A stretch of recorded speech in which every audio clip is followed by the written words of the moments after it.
সেনাপ্রধান একটা ভাষণ দিয়েছেন তার বাহিনীর সামনে। এই মুহূর্তে দেশে চলা খুবই গুরুত্বপূর্ণ অনেকগুলো ইস্যু সম্পর্কে তিনি তার ব্যক্তিগত মতামত জানিয়েছেন। এই প্রেক্ষাপটে অতি গুরুত্বপূর্ণ বিষয়টা নিয়ে আমি আগামীকাল সকালে আপনাদের আমার টেক জানাবো আশা করি।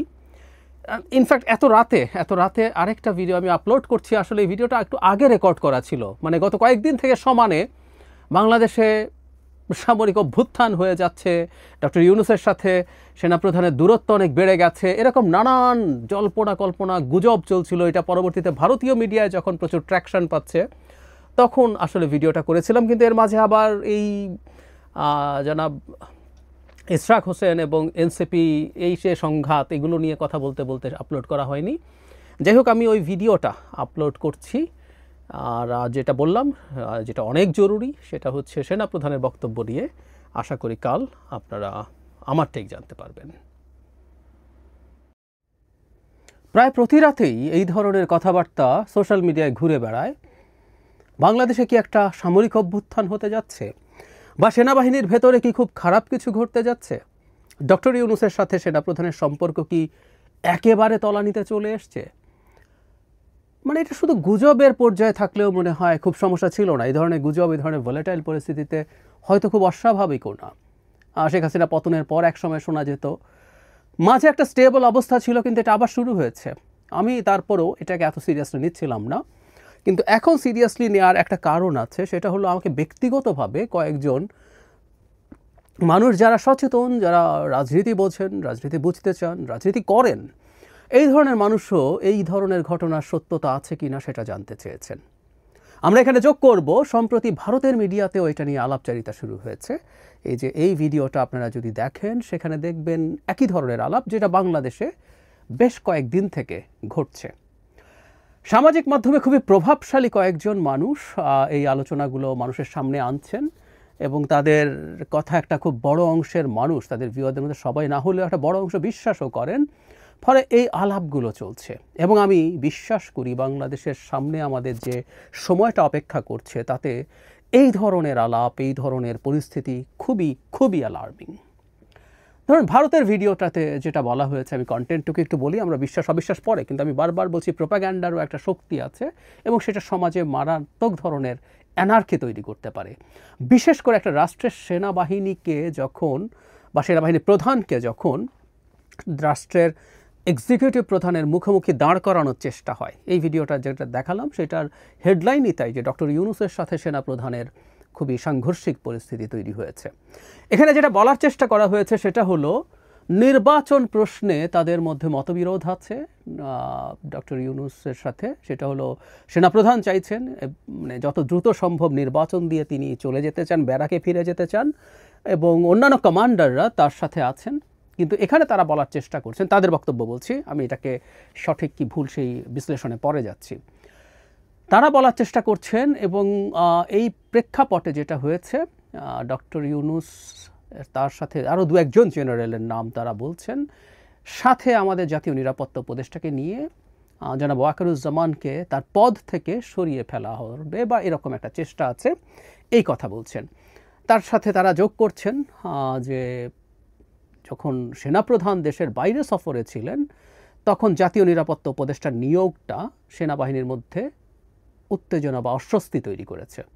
এই তথ্যটা ওখানে পেয়েছি, আমি ঠিক মানে স্মৃতিতে আনতে পারিনি যে আসলেই সেটা হয়েছিল কিনা। যাই হোক, এগুলো হচ্ছে তাদের বক্তব্যের মূল জায়গা, এবং এটার মাধ্যমেই তারা দুপক্ষের মধ্যে একটা সাংঘর্ষিক পরিস্থিতি তৈরি হবে এটা বলার চেষ্টা করছেন।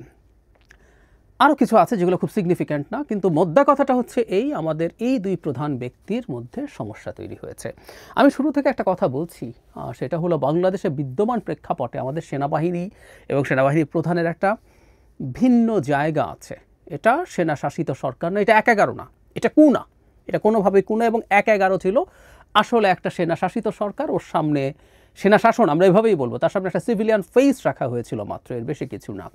সেই তুলনায় এটা টোটালি ডিফারেন্ট। এটা আসলে একটা বেসামরিক সরকার ডক্টর ইউনূসের নেতৃত্বাধীন, তবে সেনাবাহিনী আর সব স্বাভাবিক সরকারের সাথে যেভাবে থাকে তার চাইতে কিছু ভিন্নতা আসলে আছে, এটা মেনে নিতে হবে। কারণ শেখ হাসিনা পতনের সময় একটা ডিসাইসিভ রোল সেনাপ্রধানের নেতৃত্বে সেনাবাহিনী প্লে করেছিল। তারা শেখ হাসিনার সাথে শেষ পর্যন্ত তার অর্ডারের সাথে কমপ্লাই করেনি। এবং আমরা পরবর্তীতে দেখেছি সেনাপ্রধানের কিছু কিছু বক্তব্য নির্বাচন প্রসঙ্গে তিনি যখনই কথা বলেছেন, তাতে এটা মনে হবার কারণ আছে যে তিনি এটাকে একটা আলাদা এন্টিটি তিনি এভাবে কথা বলেন। যেমন রয়টার্সকে যখন তিনি বলেন যে আমরা 18 মাসের মধ্যে নির্বাচনের জন্য ডক্টর ইউনূসের সরকারকে সাহায্য করব, কেউ কেউ এরকম ইন্টারপ্রিটেশন করতে পারেন, হতে পারে। তারপর তার একটা বক্তৃতায়ও যেভাবে তিনি কথা বলেছেন তাতে তা মনে হতে পারে।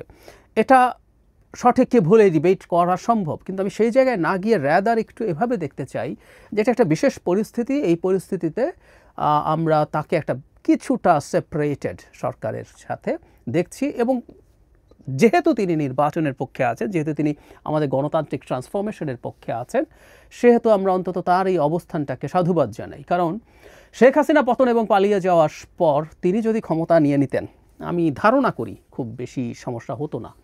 আমরা পক্ষে ছিলাম না, আমার পেছনে গেলে দেখবেন সেনা শাসন হবে, ডক্টর ইউনূস আসার আগে সেনা সামরিক শাসন জারি করা হবে, এটা নিয়ে আমরা প্রচুর শোরগোল করেছি, আমি নিজেও করেছি। কিন্তু নিয়ে নিলেও দেশের ম্যাসিভ একটা অংশ সম্ভবত সমর্থনও করতো। শেখ হাসিনা পালিয়ে যাওয়ার আনন্দে সবাই ছিল, এবং শেখ হাসিনার পতনের 2-3 দিন আগেই এই মুহূর্তে দরকার সেনাবাহিনী সরকার স্লোগান হয়েছে, সেগুলোর ভিডিও এখনও পাওয়া যায়। কিন্তু তিনি সেটা করেননি, ফলে তার সেই অ্যাম্বিশন নেই। আমাদের এই একটা কারণে আমি প্রায় বলছি যে আমরা এই সেনাপ্রধানের পক্ষে আছি। তার দায়িত্ব পালনের ক্ষেত্রে ভুল থাকতে পারে, আছেও, তিনি কিছু কিছু ক্ষেত্রে ভুল করে থাকতে পারেন, কিছু কিছু ক্ষেত্রে সঠিকভাবে সিচুয়েশন হ্যান্ডেল না করে থাকতে পারেন, এভরিথিং ইজ পসিবল। কিন্তু ওই জায়গাটা যেহেতু আছে, আমরা এখন পর্যন্ত তাকে আমাদের গণতান্ত্রিক ট্রান্সফরমেশনের পক্ষের একটা গুরুত্বপূর্ণ শক্তি হিসাবে বিবেচনা করতে চাই।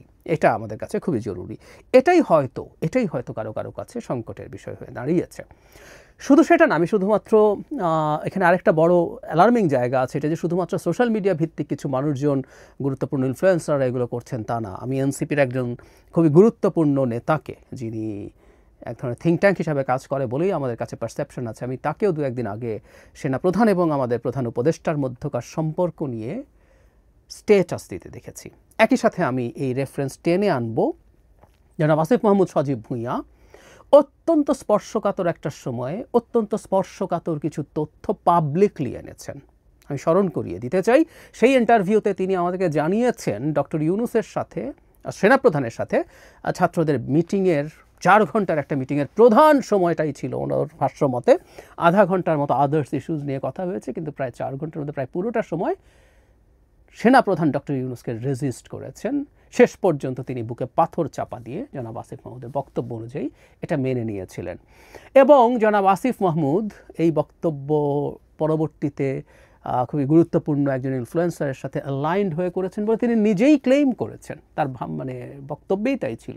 সো আমরা সব কিছু যদি একত্রে দেখার চেষ্টা করি যে এই যে প্রধান উপদেষ্টার সাথে আমাদের সেনা প্রধানের এক ধরনের সমস্যা বা দূরত্ব তৈরির চেষ্টা আছে সম্ভবত, কিন্তু নির্বাচনের প্রসঙ্গে আমি র্যাদার মনে করি দুজন খুবই অ্যালাইন্ড। এখনও আমাদের প্রধান উপদেষ্টার যে কমিটমেন্ট আছে, সর্বশেষ তিনি দ্য ইকোনমিস্টকেও একই কথা বলেছেন যেটা তিনি সবসময় বলেন, ডিসেম্বরের মধ্যেই নির্বাচন হতে পারে, না হয় এটা জুনের পর কোনোভাবেই যাবে না। উনি একদম ক্লিয়ার করেছেন এটা। তাই যদি হয়ে থাকে, বিশেষ করে ডিসেম্বরে নির্বাচন বা ফেব্রুয়ারির মধ্যে নির্বাচন হলেও সেটা ওই 18 মাস সময়সীমার মধ্যে পড়ে, যেটা সেনাপ্রধান বলেছেন। সুতরাং তাদের মধ্যে নির্বাচনের প্রশ্নে আমি খুব বেশি রং অ্যালাইনমেন্টের কিছু দেখি না। এটা হয়েছে, কিন্তু যেটা হয় এর মধ্যে আরও কেউ কেউ কোনো না কোনো ধরনের চেষ্টা বা কাজ করার চেষ্টা করতে পারেন, কিন্তু আমি এই 2 ব্যক্তির আসলে সম্পর্কটা ঠিকঠাক থাকা আমাদের ভবিষ্যতের স্বার্থে জরুরি বলে মনে করি।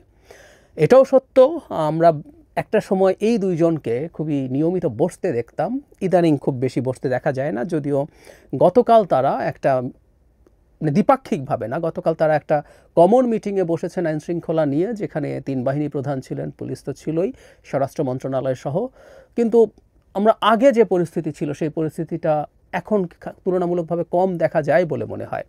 পাল্টা কথা হতে পারে, যেহেতু এখন বেসামরিক প্রশাসনের নিয়ন্ত্রণ আরও ভালোর দিকে গেছে, সামরিক বাহিনীর ইনভলভমেন্ট বা এই চেষ্টা বা যতটা ব্রিফিংয়ের আগে দরকার ছিল প্রধান উপদেষ্টার কাছে, সেটা এখন হয়তো বা অত প্রয়োজন নেই, সেটাও হতে পারে। হোয়াট এভার ইট ইজ, আরও অনেকগুলো স্ট্র্যাটেজিক ইস্যু সামনে আছে। মিয়ানমারকে করিডোর দেওয়ার প্রশ্ন, সেই করিডোর দেওয়ার প্রশ্ন নিয়েও সেনাবাহিনীর মতামত আমরা জানি না, কিন্তু এটা নিয়ে নানান রকম গুজব ছড়িয়ে বেড়াচ্ছে চারদিকে চারপাশে, এবং সরকারের, বেসামরিক সরকারের উপদেষ্টা পরিষদের দিক থেকে যা বলা হচ্ছে, সেনাবাহিনী আসলে এই ব্যাপারে কী ভাবছে এটা আমাদের জানার কথা না, কিন্তু নানান রকম তথ্য আমাদের সামনে আসছে। বিদ্যমান প্রেক্ষাপটে আমি মনে করি, যেহেতু আমি এসব নিয়ে এই ধরনের গুজব নিয়ে কথা বলি না, কিন্তু যেহেতু আমি বলেছি শুরুর দিকেই যে বাস্তবেই আমাকে কয়েকজন জিজ্ঞেস করেছেন যারা পলিটিক্যালি কনসাস, পলিটিক্স বোঝেন, পলিটিক্স করেন, এরকম কেউ কেউ যথেষ্ট শিক্ষিত মানুষ, তারা মাঝে মাঝেই রাতে হঠাৎ করে ওখানে এটা হচ্ছে ওটা হচ্ছে একটা ছবি দিয়ে বলছে ওখানে ওই হচ্ছে সেই হচ্ছে, এগুলো ছড়িয়ে বেড়াচ্ছে। আমি নিজেও কেউ কেউ শেয়ারও করেছে এ ধরনের কিছু দিয়ে। সো চলছে এগুলো সমাজের বা আমাদের রাষ্ট্রের নিরাপত্তা, আমাদের ভবিষ্যতের যে পথরেখা আছে আমাদের গণতান্ত্রিক ট্রান্সফরমেশনের, তার জন্য সত্যিকার অর্থেই খুবই ঝুঁকি তৈরি করে বলে আমি মনে করি। এই প্রেক্ষাপটে খুবই উচিত হবে আমাদের প্রধান উপদেষ্টা এবং আমাদের সেনাপ্রধান, তাদের মধ্যকার যে দূরত্ব যদি থেকে থাকে খানিকটা, আমি জানি না, দ্বিমত যদি থেকে থাকে, দ্বিমত থাকবেই, কিন্তু সেটা যাতে খুবই খারাপ পর্যায়ে না যায়, অন্তত যদি এটা মিথ্যাও হয়ে থাকে, তাদের দুজনের কিছু কাজ করা দরকার, যেটার মাধ্যমে জনগণের সামনে তারা এই বার্তা দিতে পারেন যে তাদের সম্পর্কে যে কথা প্রচলিত আছে, প্রচলিত হচ্ছে, ছড়ানো হচ্ছে, এটা ভুল। আমি আবারও বলি, হতে পারে তাদের মধ্যে কোনো দূরত্ব তৈরি হতে পারে এবং সেটা খারাপ পর্যায়ে গিয়ে থাকতে পারে, সেটা হলেও উচিত হবে তাদের দিক থেকে এই জিনিসগুলো মিটমাট হয়ে যাওয়া এবং সেটা জনগণের সামনে প্রকাশিত হওয়া। আর যদি সেটা না হয়, যদি জাস্ট গুজব হয়, আমরা জানি যে এখানে যেহেতু দুটো পাওয়ার সেন্টার আছে যারা মাঝখানে খেলতে চায় ডক্টর ইউনূস